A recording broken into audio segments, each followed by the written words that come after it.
Hello guys and welcome to Legatum Gaming. I'm really excited to make this video and I'm really excited to be bringing you fresh content around the FIFA genre. Now this video today is about the first look on what FIFA 22 is all about. We've been waiting over a year for this and hopefully it does not disappoint. Those people with EA access and of course the Pro Clubs Ultimate Edition, or at least the FIFA Ultimate Edition, you get to play Pro Clubs a little early with the 10 hours free. So as you can see on the screen, I've kind of hopped in for the first time, having a little look around and seeing what's new and kind of what's different. Now the initial kind of reactions on it seems a bit more cleaner, seems a lot more kind of realistic and allows you to sort of see an overall feel of your player. Now of course there are two different new elements in this year's FIFA, which is the Archetypes and of course the Perks. Now we will cover them slightly later on in the video, and of course I'll do a separate video to concentrate on these fully. But for now it's just sort of testing out, seeing what it's about, and of course showing you guys a bit more detail. Now of course when you do hop into Pro Clubs for the first time, you have 10 skill points. Ultimately they don't really matter where you put them, as it is only 10 skill points and won't make a great deal. However, as you can see, I'm just kind of jumping through here, focusing on the Archetypes. Now, of course, there's two in physical. You just saw the Acrobat. We go into defending, and it is the Guardian archetype. Now, this will be very interesting to see how people level their builds and their pros this FIFA with the archetypes you can have. Of course, you can only select them depending on how much skill points and traits you put into it. As you all know, I am a CDM, so how I have chosen to have mine, or at least how I think I've chosen to have mine, is have the 1 on pace, which we'll cover very shortly, and 2 on physical. But of course, it's very early stages, we don't know what the meta is, and I'm sure it will change from time to time. Of course, FIFA gives updates on a regular basis, especially with the launch of a new game. So I'm sure they will swap, change, some will be OP and some won't, but let's kind of see how we get on. So just kind of in terms of the skill points and the attributes themselves, as you can see, it's very, very different, this FIFA. You have to kind of choose them to really customize your pro. It's not like, for example, the last FIFA where you could just really have high agility and it wouldn't necessarily cost you that much skill points. I believe it was 9 to have max skill points. Whereas this one, as you can see, there's kind of a lot more leveling and a lot more detail involved. Of course, it all goes through the ranks in terms of physical, defending, dribbling, passing, shooting, pace and goalkeeping. For now, I'm just putting my 10 skill points on. It really doesn't matter, as I sort of said, it's the first 10. I've gone for a bit of short passing, a bit of stamina, and then a bit of pace. So this is kind of where I've kind of put mine in. It doesn't really matter, as I sort of said, but just to kind of give you guys a bit of an insight into how the sort of skill points work. Of course, similar theme, play style, position, weight and height. You can kind of go into them and it's very easy to navigate. We then go on to the sort of perks.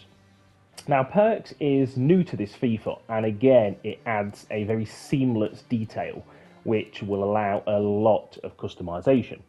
Now, you can choose, or you can have up to 3 perks, and they unlock on kind of level 1, let's just say if you like, level 9 and level 19. Of course, in level 1, it only allows me to have 2 available for the time being, but that's just to sort of allow me to get into it a little bit.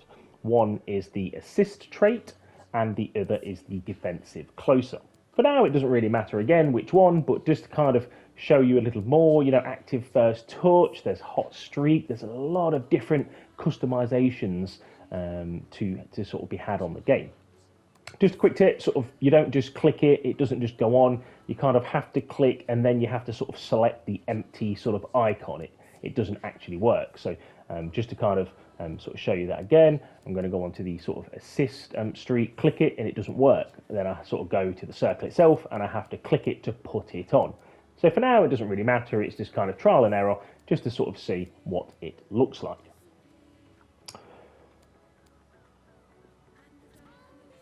Again, sort of similar sort of theme as last year. You can easily select which sort of play style you want.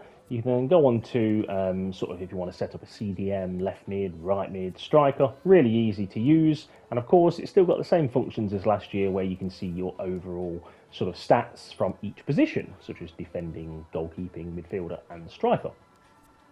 The only thing that is different this year in the headings is the word customise. Last year it was transfers. So that is literally the only heading. It really makes no difference. It's just a choice of wording within the game.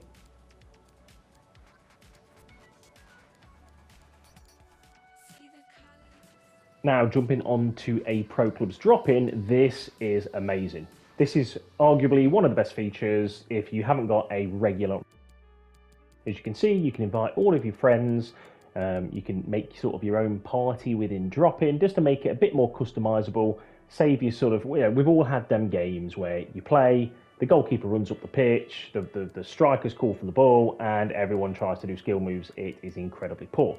This just allows that little extra feature for you to invite your friends in, jump into a really quick game, and sort of just have some fun, really. It's really easy. You can set your position, you can sort of change the match settings from the start, you can change camera angles, etc, etc. Now, last year I did cover a video on camera angles, and I will be doing the same in terms of what's the best height and zoom, etc, for competitive pro clubs. So, after a long time searching on the beta, we finally got into the match. And there's a lot of new, really cool features. A really cool feature is if you look on the top right, you actually get prompts from kind of the AI bot. Nice passing, you get good pats. It's just a bit of a pat on the back, really, and it's quite a nice touch. Really enjoy this. It'll be interesting to see if you can take it off. I'd imagine you can. In addition to this, you actually also get kind of negative comments. So an example of this is, you see me now, I'll receive the ball, I'm going to lose it because it's me, and then at the top right, release the ball sooner, bad call for the Pats, and it's just quite good really. It gives you, a bit of a pat on the back. It actually gives you a bit of a slap on the back as well, but it allows you to pick up your game and make it a little bit better. Now, as we move on to half time, there is a lot of new features which really add that sort of depth to the gameplay. Now, for those people that do play competitive pro clubs, it's really important that you sort of track your stats, and obviously a lot of these sites you have to upload them.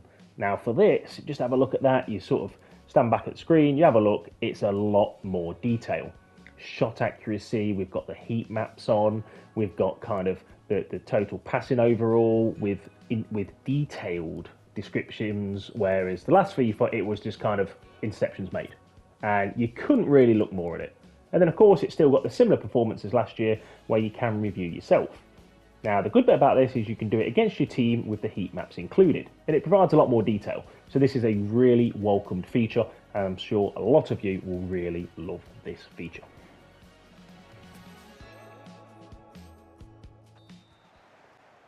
Another pretty cool feature is the kind of overall leveling up of your player in the game itself. And when I mean leveling up, I just kind of mean the overall rating. So if you have a look, I just made a sort of nice block. My current player is on 7.9. I'm going to maintain my position in the centre of midfield playing a CDM role. Now, I was out of position for a bit, so it dropped down to 7.8. You'll see me in the centre of the park, maintaining position, and it goes up to 8.1. Now, whilst this is not new news, it's just something slightly different and a different format for last year. Makes it a bit more live and a bit more current. Again, something really enjoyable and a nice touch from EA. Now, the end of the game comes, and of course, it's a slightly different screen than last year. It tells you your core stats, which is used to level up your player. Really in your face, really bold, really love that. I'm close to level 2. As I said, this was my first game. I got plus 32 in attack and plus 65 in defence. It also sort of details down the amount of XP you got for example, what defensive abilities you used, shall we say. So 1 tackle gave me 5 XP, 4 blocks, 20 XP. That tells me for each block I get 5 XP. Something really different and just allows you to get into that bit more detail. Then of course you can go on, and a new function is Give Accolade. Now I did actually go into this and try and record it, but as it goes onto the PlayStation Network it kind of blocks the recording of it. Nonetheless, you can give Accolade to players on your team or alternatively players on the opponent's team. For example, really great goal, or thanks for being friendly, or it's just a nice interactive touch. And then of course it brings us to the end where you can review your stats. So overall, first impressions, really looking forward to bringing you more FIFA 22 content. I hope you're all looking forward to watching it. And of course, if you are, do stick around, drop that subscribe button and hit that bell. Thanks a lot, guys, and thanks for watching.